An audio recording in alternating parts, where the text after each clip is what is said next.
इमारुद्राय तव शेखपर्दिने छायद वीराय पराभरामहे मतिः यथा समषद्विपदे सदुपदे विश्वं पुष्टाङ्गरामे अस्मिन्नानातु राम। शीश पे गंगा है, कंठ भुजंगा है, कोटि अनंगल जावन वाले, हाथ त्रिशूल है नासक शूल, वहीं डमरू के बजावन वाले, मृग छाल सुशोभित है कटी पे। हरि ओम नमः शंभवाय च मयोभवाय च नमः शंकराय च मयस्कराय च नमः शिवाय च शिवतराय च। प्रिय दर्शकों, आज मैं गाजियाबाद के गौशाला रोड पे दुधेश्वर महादेव पहुंच चुके हैं, जो कि यह प्राचीनतम मंदिर, देश के सबसे प्राचीनतम मंदिर में दुधेश्वर महादेव का नाम आता है, जो यह रावण के पिताजी विशेश्वरवाद जी के द्वारा यह पूजित मंदिर है। और इस मंदिर के दरवाजे पे एक तरफ अर्धनारीश्वर, जो आप देख रहे हैं सामने, अर्धनारीश्वर नंदी के साथ यहाँ विराजमान हैं, और दूसरे तरफ यह अर्धनारीश्वर आधा नारी आधा ईश्वर बराबर अर्धनारीश्वर भगवान शंकर का साक्षात स्वरूप। इस शिवालय के बाएं साइड में गणपति महाराज और रिद्धि सिद्धि विराजमान हैं। यह भक्तों को अभ्युदय वरदान देने वाले महाराज गणेश जी भगवान शंकर जी के सुपुत्र यह दरवाजे पे विराजमान हैं रिद्धि सिद्धि के साथ। अब चलते हैं अंदर में। यह नंदी भगवान यहाँ विराजमान हैं और यहाँ से बैठ करके भगवान शिव को साक्षात देख रहे हैं। जो भी भक्त इस नंदी के पास आकर के इनके कानों में अपनी कामना के लिए कुछ कहता है, कुछ बोलता है, उसकी मनोकामनाएं पूरा होती है। यह सिद्धेश्वर महादेव का साक्षात प्रमाण है। यह नंदी सभी भक्तों को मनोकामना पूरा करने के लिए और भगवान शंकर से निवेदन करने के लिए यह दरवाजे पे विराजमान है। जो भी भक्त आकर के, देखिए एक बिटिया हमारे सामने भगवान के कानों में, नंदी के कानों में बोल रही है, प्रभु इनकी मनोकामना पूरा करेंगे। और नंदी भगवान शंकर से निवेदन करते हैं, जो भक्त प्रभु हमारे कानों में जो कुछ बोला है मैं आप तक पहुंचा रहा हूं और उसको आप सिद्ध करें।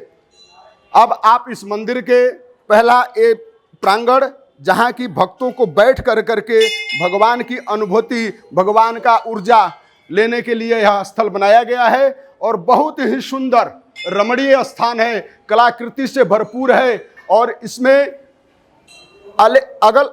अलग अलग खंभों पे अलग अलग भगवान विराजमान हैं, जो अपने अपने स्वरूप में यहाँ विराजमान हैं। भगवान शंकर के शिवालय में ये शोभायमान हैं, भगवान शंकर के इस शिवालय का शोभा बढ़ा रहे हैं। बहुत ही अचूक फल देने वाले इस मंदिर का सबसे बड़ा ये सब प्रमाण के रूप में आपके सामने साक्षात्कार हैं। आइए अब अंदर शिवालय में चलते हैं। यह भक्तों के द्वारा यह घंटी का वादन करते हुए आप जब प्रवेश करते हैं तो भगवान समझ जाते हैं कि हमारे भक्त आ चुके हैं, और आपकी भक्ति को, आपकी श्रद्धा को स्वीकार करने के लिए भगवान हमारे भक्तों के द्वारा, देखिए, वादन करते हुए अंदर प्रवेश करते हैं। यह मंदिर का मुख्य द्वार की सीढ़ियाँ, जिससे हम लोग अंदर प्रवेश करते हैं। प्रवेश करने के, देखिए यहाँ यह जगह जो बना हुआ है, यह साष्टांग करने के लिए बना हुआ है। जो भी भक्त इस जगह पे आकर के साष्टांग करते हैं, भगवान उनके ऊपर अति प्रसन्न होते हैं। आप इधर देखिए, इस दीवार में भगवान शंकर साक्षात अन्नपूर्णा से भिक्षा लेते हुए, आप इधर देखिए नंदी पे विराजमान भगवान शिव और पार्वती जी। आप इस साइड में देखिए, ये 12 ज्योतिर्लिंगों का स्वरूप है, भगवान शंकर विराजमान हैं, और उसके बगल पे नंदी के सहित भगवान विराजमान हैं। अब हम प्रवेश करते हैं ये मुख्य द्वार से। ये गणेश जी, यहाँ गणेश जी का जो दर्शन करके, गणेश जी का बिना दर्शन किए भगवान शंकर जी का दर्शन पूर्ण नहीं होता है। इसलिए दरवाजे पर इधर गणेश जी और इधर देखिए कार्तिकेय जी, भगवान शिव के सुपुत्र कार्तिकेय जी और गणेश जी विराजमान हैं। अब यह भक्तों के द्वारा भगवान शिव के ऊपर जलाभिषेक करने के लिए तांता लगा हुआ है।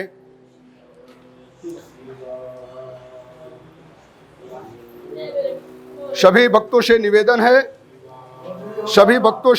है, ओम नमः शिवाय, ओम नमः शिवाय का जप करते हुए भगवान के ऊपर जलाभिषेक करते रहें। भगवान आप सबकी मनोकामना पूर्ण करें।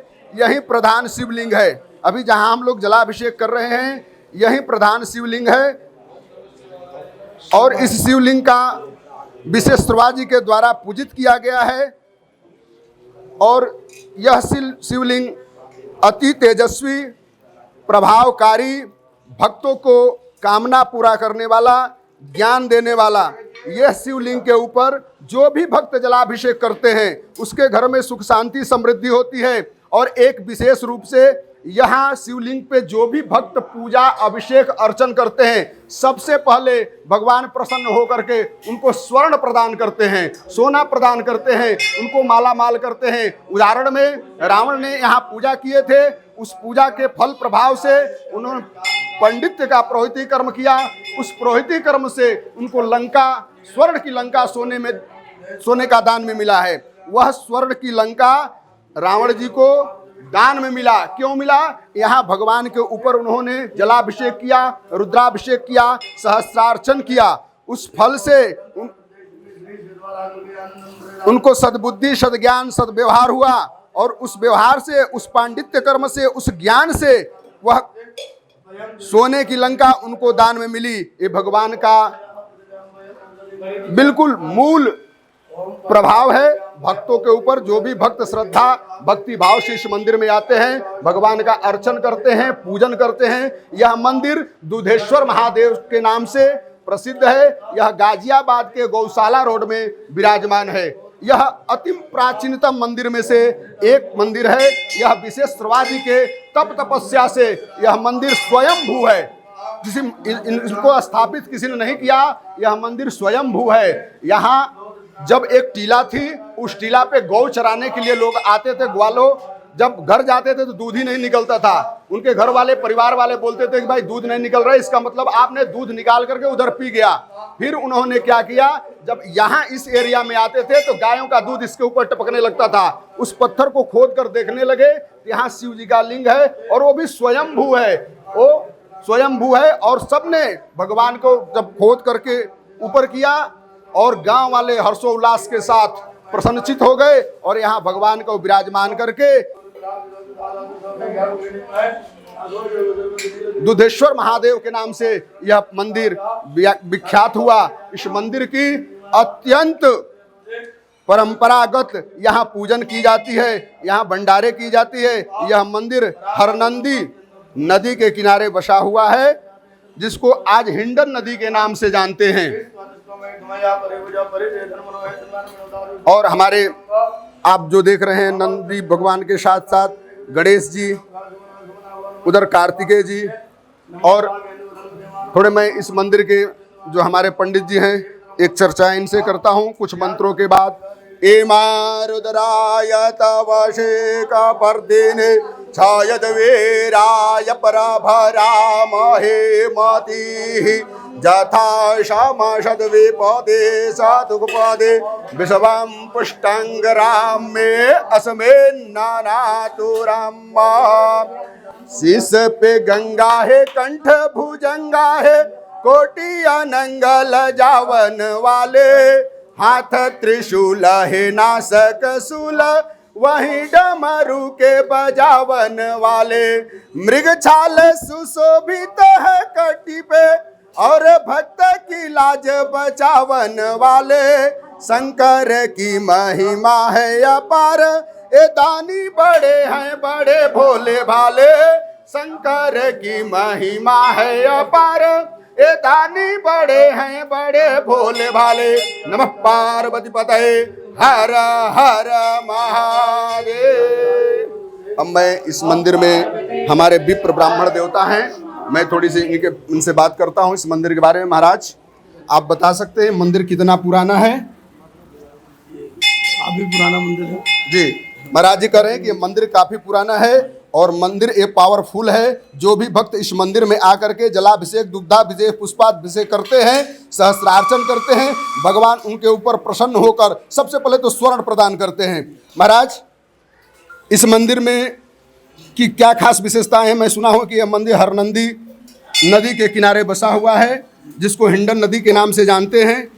तो अभी जो यहाँ महंत है महाराज, वो कितने नंबर के महंत है? मतलब मैं 16वां। इस मंदिर के जो देख रेख करते हैं, जिसका पूरा कार्यभार दिया गया है, इस मंदिर का उत्थान करते हैं, वो 16वां नंबर के महंत हैं। और इस मंदिर के प्रति उनकी बड़ी निष्ठा रहती है।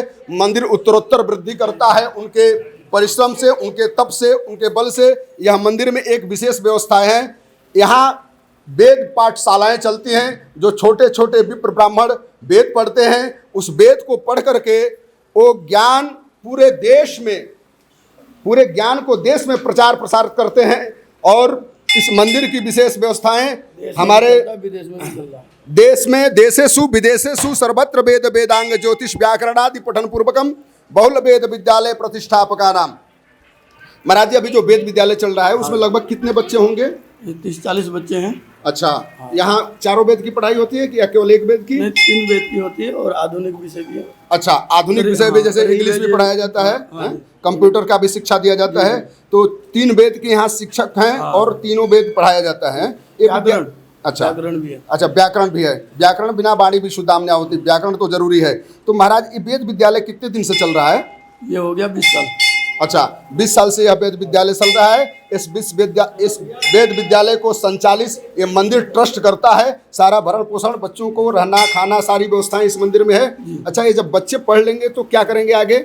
अपने अपने क्षेत्र चुनेंगे। अच्छा, अपने अपने क्षेत्र चुनेंगे। जैसे इन्होंने वेद का भी प्रचार जा करके अनदर कंट्री में कर सकते हैं, कुछ भी संस्था बना सकते हैं, वेद की रक्षा करते हैं और धर्मों की रक्षा करने में इनको सारे चीज़ों के लिए प्रेरित किया जाता है। तो बहुत अच्छी बात है। इस मंदिर की बहुत भूमिका है, बहुत विशेषताएं हैं, बहुत शक्तिशाली मंदिर है, बहुत प्रभावशाली मंदिर है। जो भी भक्त इस मंदिर में आता है भगवान उसके समस्त कष्ट दूर कर देते हैं। मैं सभी भक्तों से निवेदन करता हूँ, यह वीडियो देख करके आप इस मंदिर में जरूर पधारें, भगवान के ऊपर जलाभिषेक करें, पुष्पाभिषेक करें, घर में सुख शांति की अनुभूति करें। जो भी भक्त इस मंदिर में आकर के भगवान को केवल प्रेम और श्रद्धा के साथ पत्र पुष्प अर्पण करता है, भगवान उनकी सभी मनोकामनाएं पूरा करते हैं। हर हर महादेव। अब हम चलते हैं मंदिर के पिछले भाग में, जो कि यहाँ बहुत सारे देखिए हवन कुंड भी बनाया गया है, बहुत सारे मंदिरों हैं, मंदिर के देवी देवता अब स्थापित हैं। हमारे वैदिक ब्राह्मण भी इधर सब भ्रमण कर रहे हैं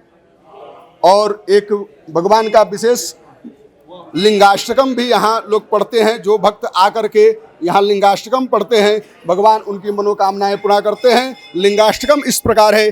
ब्रह्मा मुरारि सुरार्चित लिंगम निर्मल भासित शोभित लिंगम जन्मज दुःख विनाशक लिंगम तत्प्रणमामि सदा शिवलिंगम देवमुनि प्रवरार्चित लिंगम कामदहं करुणाकर लिंगम रावण दर्प विनाशक लिंगम तत्प्रणमामि सदा शिवलिंगम सर्वसुगंधित सुलेपित लिंगम सर्वसमुद्भव कारण लिंगम संचित पाप विनाशक लिंगम तत्प्रणमामि सदा शिवलिंगम। नमः पार्वती पतये हर हर महादेव। अब हम चलते हैं जहाँ रावण ने अपना शीश इधर चढ़ा रखे। ये मंदिर आपके सामने भगवान सिद्धेश्वर महादेव के मंदिर प्रांगण में एक भगवान की मूर्ति। और हम चलते हैं कुछ मंदिरों के दर्शन करते हैं। बहुत सारे यहाँ सिद्धपीठ मंदिर हैं।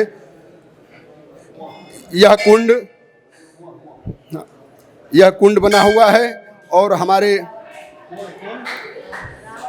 इस कुंड का क्या महत्व है बेटा, ये बताओ। इस कुंड का क्या महत्व है? ये कुंड क्यों बनाया गया है? अच्छा, रावण के द्वारा यह कुंड बनाया गया है या रावण के पिताजी के द्वारा? अच्छा, ये विशेश्वरवा जी के द्वारा यह कुंड स्थापित किया गया है, बनाया गया है। इसी कुंड से, एक कुंड में जल कभी खारा होता था, कभी दुग्ध होता था, कभी मीठा जल होता था, कभी गौ के दूध के स्वाद जल में मिलता था, कभी वही जल खारा हो जाता था। इसी जल से भगवान शंकर की पूजा की जाती है। यह एकदम शुद्ध और सात्विक जल है, एकदम नेचुरल है, प्राकृतिक के द्वारा है, कोई मिलावटीपन नहीं है। और इस जल को पी करके आदमी अपने आप को धन्य मानता है, अमृतमय मानता है, भगवान का प्रसाद मानता है। इसलिए इस जल का बहुत बड़ा महत्व है। किसी के घर में यदि असाध्य रोग हो, इस जल को ले जा करके उसके ऊपर छींटा लगा दे, उसको पिला दे, उस असाध्य रोग से उसकी मुक्ति हो जाती है। भगवान का शिवालय में यह जल की बहुत बड़ी भूमिका है। आप आज चलते हैं आगे। जितने भी हमारे महंत जी लोग हुए हैं उनके बारे में मैं अभी व्याख्यान करता हूँ। यह महंत जी लोगों की प्रतिमाएं हैं, मूर्तियां हैं, बनाई गई हैं। शंकराचार्य आदि की भी मूर्ति बनाई गई है। इस मंदिर में जितने भी गौतम महर्षि, परशुराम, गौरीगिरी और सत्यनारायण भगवान की भी मूर्तियां यहाँ विराजमान हैं। हमारे शेरावाली मैया दुर्गा जी की मूर्ति विराजमान है। सभी शक्ति यहाँ विराजमान हैं और सभी शक्तियों के द्वारा ही इस मंदिर का तेज प्रकाश आज के समय में पूरे देश में व्यापक है। इसलिए मैं सभी भक्तों से निवेदन करता हूँ, सभी दर्शकों से निवेदन करता हूँ कि आप इस मंदिर में जरूर आएँ और यहाँ दर्शन करें। विश्व के एक प्राचीनतम मंदिर में इस मंदिर का स्थान है।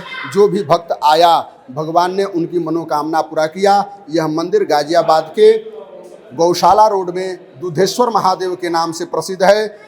हरनंदी नदी, हरनंदी के किनारे यह मंदिर बसा हुआ है और यह मंदिर एकदम शक्तियों से भरपूर, शक्तियों से संपन्न, भक्तों को आकर्षित करने वाला, भक्तों को अभ्युदय वरदान देने वाला, भक्तों को सभी तरह के कष्ट को नष्ट करने वाला यह मंदिर है। यह मंदिर में सभी देवी देवताओं की शक्तियां विराजमान है और इस शक्ति से यह मंदिर भव्य रूप में जाना जाता है। और हम मिलते हैं यहाँ के अपने एक पुजारी जी से।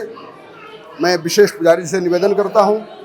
नमो नारायण स्वामी जी, क्या मैं जान सकता हूँ कि यह मंदिर जो है किस नदी के किनारे बसा हुआ है? लोग कहते हैं हरनंदी नदी। हरनंदी नदी कौन सी कहलाती है? हरनंदी को हिंडन अच्छा, बदल गया ना, हिंडन नदी क्या? अच्छा, इस नदी का क्या नाम हो गया? हिंडन नदी। अच्छा, वही हरनंदी है जो हिंडन बन गया है। वही अच्छा, उसी के किनारे बसा हुआ है। तो वो हरनंदी किधर है? यहाँ से किधर? पास है, बस 1-2 किलोमीटर। अच्छा, 2 किलोमीटर पे है। तो ये शिवलिंग जो है अपने आप है या किसी ने स्थापित किया था? अपने आप हुआ है। अच्छा अच्छा। तो एक लोग बताते हैं कि रावण के पिताजी ने यहाँ पूजा किया था, विशेषरवा जी ने। हाँ, रहते थे, पूजा करते थे। मैं अभी अपने माता जी से कुछ इस मंदिर के बारे में जानना चाहता हूँ। माता जी, 1 मिनट बताइए, इस मंदिर को किसने पूजा किया सबसे पहले, और मंदिर शिवलिंग स्थापित किया गया या अपने आप हुआ है? ये अपने आप ही प्रकट हुए थे। यहाँ गाय चराने आते थे जी। तो एक गाय जो है वो अपने आप दूध चढ़ा देती थी। दूध चढ़ाती थी, उसका मालिक चरैया को कहता था कि ये मेरी गाय का दूध तू निकाल लेता है। एक दिन मालिक को साथ ले आया और ढूंढते ढूंढते इस गाय को देखा कि वो अपने आप गाय दूध चढ़ा रही है शिवलिंग पे। जब उन्होंने खुदाई करी कि यहाँ कौन सी शक्ति है, तो जब खुदाई करी तो शिवलिंग निकले। जब से इनकी माता बढ़ गई। हाँ जी। आप कहाँ के रहने वाली है माता जी? अच्छा, यहीं के रहने वाले हैं। अच्छा, तो क्या आपके पिताजी इस मंदिर के बारे में क्या कहा करते थे? ऐसे ऐसे कहते थे, ऊंची सी मट्टी थी, पहाड़ था ही। अच्छा, हाँ, पहाड़ ऐसे। और गाय आती थी ना तो उनका दूध अपने आप निकलता था। और घर में गाय आती थी तो हम उनको मारते थे, और गाय दूध क्यों नहीं दे रही जी। फिर उनका पीछा करा, दूध कौन निकालता है, तो अपने आप दूध निकलता, जैसे इन्होंने बताया ऐसे ही है। अच्छा, सत्य यही है। यही तो है। मतलब ये एक टीला है ये ना, यहाँ गाय चरती थी। हाँ, ऊंची मट्टी ये पहले टीला हुआ करता था। पहले टीला हुआ था। पहले आपका टीला। मैं शुभ नाम जान सकता हूँ? कृष्णा शर्मा। अच्छा, कहाँ के हैं आप? यही पास के हैं। पास के ही रहने। तो आप इस मंदिर में लगभग रोज ही आ जाते हैं? रोज ही आते हैं। ये हमारे पोतों को सारा ओम त्र्यंबकम सुना दे बेटा। अच्छा, देखिए, इस मंदिर का इतना प्रभाव है कि इस छोटे आसपास बच्चों के को रहने सब वाले कुछ आता है। पड़ोसी लोग अपने बच्चों को महामृत्युंजय जरूर रटवाते हैं। महामृत्युंजय मंत्र को जरूर रटवा करते हैं। देखिए, मैं एक छोटे से बच्चे से महामृत्युंजय मंत्र सुन रहा हूँ, सुनाते बेटा। ओम त्र्यंबकम सुवांडी कति धना उड़ावा लुका में अंधना। देखिए एक छोटा सा बच्चा है, बेशक इसकी आवाज नहीं निकल रही है, लेकिन ये लग रहा है, ये धुन लग रहा है कि ये महामृत्युंजय का मंत्र बोल रहा है। क्या बात है, व्यापक है। इस क्षेत्र में भगवान की कृपा, महादेव की कृपा, सिद्धेश्वर महादेव की कृपा बनी हुई है और सब लोग इस मंदिर से ऊर्जा प्राप्त करके रोज आते हैं और अपने बच्चों को जल के माध्यम से, पुष्प के माध्यम से, प्रसाद के माध्यम से उनको पिलाते हैं, खिलाते हैं और बच्चों को प्रेरणा देते हैं कि सभी बच्चों को महामृत्युंजय मंत्र याद होना चाहिए और महामृत्युंजय मंत्र याद करवाते हैं। देखिए व्यापक सुंदर छवि भगवान की। अब जो आप देख रहे हैं, मैं आपके इस मंदिर का शिखर दिखाने जा रहा हूँ। कितना सुंदर है भगवान शिव का यह शिखर, अत्यंत रमणीय, शोभनीय और ऊर्जावान है। मंदिर दर्शन करने के पश्चात शिखर का दर्शन जरूर करना चाहिए। शिखर के दर्शन करने से कभी भी किसी के ऊपर ऊपरी बाधा नहीं आती है। ये महादेव का ऐसा आशीर्वाद है, जो इस शिखर का दर्शन करता है उसके यहाँ घर में सुख शांति समृद्धि बनी रहती है। यह मंदिर बिल्कुल प्राचीनतम है। अब प्राचीनतम समय में भी इस मंदिर को वास्तुकला के अनुसार बनाया गया है और यह मंदिर अत्यंत शोभनीय है, रमणीय है, शक्तिशाली है। नारायण, आपका शुभ नाम माता जी? मेरा मुन्नी माई। कहाँ रहते हैं मुन्नी माई आप? विजयनगर में। अच्छा, विजयनगर में। इस मंदिर में कितने दिन से आ रही हैं आप? मुझे तो हो गए 40 साल। 40 साल हो गया जी। अच्छा, तो इस मंदिर में जो भक्त आते हैं जी, उनका विशेष कामना जो होता है भगवान के द्वारा पूरी हो जाती है। पूरी होती है। मेरी तो बहुत पूरी हुई माँ। अच्छा, आपकी बहुत पूरी हुई। 5 मुकदमा लड़ी, लड़की के 5 जीत गई। देखिए हमारे माता जी क्या कर रही हैं कि मैं 5 मुकदमा लड़ रही थी, लेकिन जब से इस शिवालय में आना शुरू किया, भगवान को पूजन करना शुरू किया, भगवान के ऊपर जलाभिषेक करना शुरू किया, हमारी 5 मुकदमा में विजयी हुई। विजय। तो इस मंदिर, देखिए मैं दूसरे भक्तों के पास भी चलता हूँ। दूसरे भक्त क्या कर रहे हैं? बहन जी, आपका शुभ नाम? मेरा नाम कविता कौशिक है। कविता कौशिक मैं जी। विजयनगर रहती हूँ। जी जी। मैं भी यहाँ पे 30 साल से आ रही हूँ जी जी। और यहाँ की बहुत मान्यता है। यहाँ पे चालीसा करने से हर मांगी मुराद पूरी होती है। देखिए, भोले शंकर सारी मुरादें पूरी करते हैं। देखिए एक नई चीज, यहाँ जो चालीसा करता है, शिव चालीसा करता है इस मंदिर प्रांगण में बैठ करके, उनकी भगवान सारी मुरादें पूरा करती हैं। मुरादें सकारात्मक होना चाहिए, मुरादें नकारात्मक नहीं होना चाहिए। नकारात्मक मुरादें कभी पूरा नहीं होते हैं, सकारात्मक मुरादें पूरा होते हैं। और सकारात्मक जो आपकी इच्छा है आपको शक्तिशाली बनाता है, आपको भाग्यवान बनाता है, आपको तेजस्वी बनाता है, आपको गुणवान बनाता है, आपको धनवान बनाता है। लेकिन नकारात्मक ऊर्जा कुछ क्षणों के लिए आपको प्राप्त हो सकता है, लेकिन एक बल्ब और बिजली की तरह होगा, कुछ क्षणों बाद वो नष्ट हो जाता है। इसलिए हमेशा किसी भी शिवालय में जाइए, किसी भी मंदिर में जाइए, सकारात्मक ऊर्जा रख के जाइए। नकारात्मक ऊर्जा कभी नहीं रखना चाहिए। नकारात्मक ऊर्जा रखने से अपने आप को हानि होता है और अगले को भी हानि होता है। इसलिए सकारात्मक ऊर्जा रखने वाला भक्त को इस मंदिर में उसकी मुरादें पूरी होती है। और इस मंदिर की एक विशेषताएं हैं, हर समय यहाँ कुछ न कुछ भंडारे चलते रहते हैं, विद्यार्थियों की सेवा होती रहती है, वेद पढ़ाया जाता है, 3 वेद की शिक्षा दी जाती है, कंप्यूटर और व्याकरण की भी शिक्षा दी जाती है, आधुनिक भी शिक्षा दी जाती है। पढ़ने के बाद यदि ये निपुण हो जाते हैं, यहाँ इनको शिक्षक के रूप में भी स्थापित किया जाता है, व्यवस्थापक के रूप में भी स्थापित किया जाता है। और यहाँ के बच्चे बड़ा गुणवान होते हैं, देश से लेकर के विदेश तक प्रचार करते हैं। और इनका उद्देश्य है देशेषु विदेशेषु सर्वत्र वेद वेदांग ज्योतिष व्याकरण आदि पठन पूर्वकम बहुल वेद विद्यालय प्रतिष्ठापका नाम। यहाँ तो करें ही करें, लेकिन देश में भी अनेक देशों में जा करके वेदों का प्रचार करें, संस्कृति का प्रचार करें, महादेव का प्रचार करें। इस सिद्धेश्वर, इस दुधेश्वर महादेव के इस ट्रस्ट की मुख्य उद्देश्य है कि इस वेद का प्रचार हो, महादेव का प्रचार हो, महादेव के शक्ति का प्रचार हो, दुधेश्वर महादेव मंदिर के बारे में प्रचार हो और यहाँ की शक्तियाँ सबको प्रदान हो, सकारात्मक ऊर्जा सबको मिले। यही भगवान शिव और महेश द्वारा दिया गया आशीर्वाद इन बच्चों के ऊपर वो पूरे देश में व्याप्त होता है। अब आप जो ये देख रहे हैं, हमारे प्रेम गिरी जी महाराज के द्वारा एक मतलब जब वो होते हैं तो शिव में लीन हो जाते हैं। जब शिव में लीन हो जाते हैं तो उनकी एक यादगार के लिए स्मृतियाँ बनाई जाती है। ये महंत जी का है, जो महंत इस मंदिर में कार्यरत रहे उनके नाम से यह शिवलिंग को स्थापित किया गया है। उनके यादगार में जो भी भक्त आकर के इन शिवलिंग के ऊपर जलाभिषेक करते हैं उस महंत जी का आशीर्वाद मिलता है, जो यहाँ कार्यरत थे। महंत दयागिरी जी महाराज, संत बुद्ध गिरि जी महाराज और महंत मंगल गिरि जी महाराज। एक गिरि महाराज जी लोगों का सारी यादगार के लिए बनाया गया है। जो भी भक्त इनके ऊपर आकर के जलाभिषेक करते हैं उस महाराज जी का आशीर्वाद प्राप्त होता है। नमः पार्वती पते, हर हर महादेव, हर हर महादेव, हर हर महादेव।